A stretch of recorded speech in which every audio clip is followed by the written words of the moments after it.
MT Vasudevan നായരുടെ കോഴിക്കോട്ടെ വീട്ടിൽ വൻ മോഷണം നടന്നതായി പരാതി. 26 പവൻ സ്വർണം നഷ്ടപ്പെട്ടെന്ന് MTയുടെ ഭാര്യ കലാമണ്ഡലം സരസ്വതിയുടെ പരാതിയിൽ പറയുന്നു. സംഭവത്തിൽ പോലീസ് അന്വേഷണം തുടങ്ങി.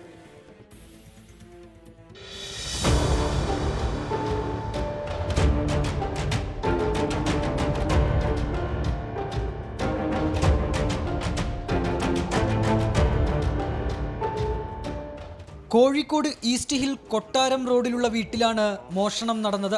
അലമാരയിൽ സൂക്ഷിച്ചിരുന്ന 26 പവൻ സ്വർണം നഷ്ടപ്പെട്ടു.